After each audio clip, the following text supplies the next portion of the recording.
What's up, guys? SuperCliff here, and thanks for tuning in on today's brand new episode. So today we're going to cover Aquaman issue number 44, written by Kelly Sue DeConnick. So let's splash right into it.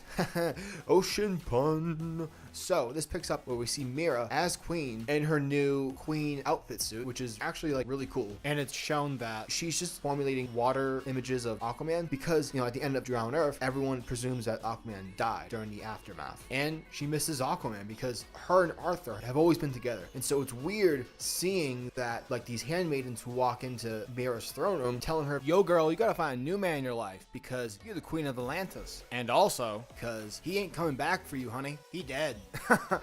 Yeah, no, they don't really talk like that, but I like to pretend in my mind that they do. But this is cool because she needs to marry someone because she is the queen of a nation and she can't just wait until Arthur maybe comes back. She has a responsibility now, which she never had before in previous stories, especially a responsibility where she is the ruling queen of a underwater civilization. Now we change scenes and we are back at the village of Unspoken Water, where we see Aquaman, well, Andy, who is what he's calling himself these days since he doesn't remember anything, is chopping down firewood for the villagers who are letting him stay. And he's pretty heated because if you guys watched the last video where I talked about issue 43 of Aquaman, which I will kindly put in the description below, he was given a cup of water, and in the reflection of the water he saw Mera, but he was like totally freaked out and he spazzed and he just ran outside like a crazy person. So he starts asking the old woman who he's been staying with, like, all right, what's the deal? Are you like a magician, a hypnotist? Like, what's your deal, girl? And she's like, I'm nobody, I'm just a person, and I've spoken way too much. I shouldn't have told you about the unspoken water and how that would revive your memories. And, you know, Aquaman's like, well, you already told me, so let me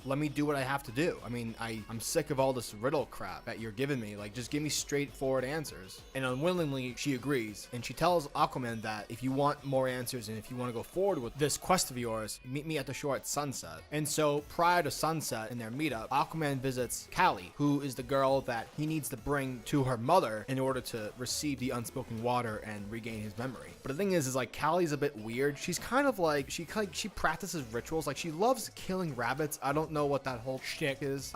Whatever. I mean, if she's happy doing it, sure. But it definitely comes off that she's very comfortable within the village. And she doesn't seem in any way interested on journeying to meet her mother. And so Aquaman's like, well, you know what? You're my only shot at getting my memories back. So tough luck, sister. And so he just walks out and she's kind of like pissed. Then fast forward to sunset, we see Callie and Aquaman preparing to meet up with the people of the village as they sit around a campfire, kind of getting ready for their own ritual. And this is where it gets really, really weird for me because it turns out that all these villagers are actually sea gods. For example, the old guy with glasses, who I really just can't stand his look.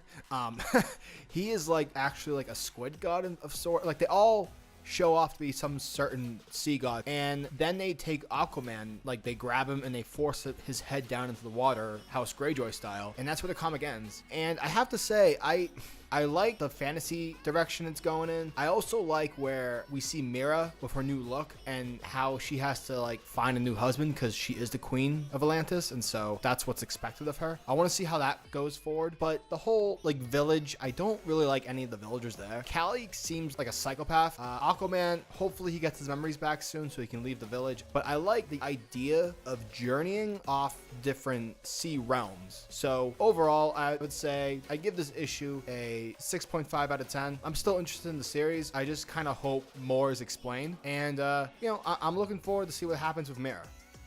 And that wraps up today's video. If you guys like my content, please hit that subscribe button, as well as hit the bell symbol, so that the world of comics is never missed out. Peace, guys.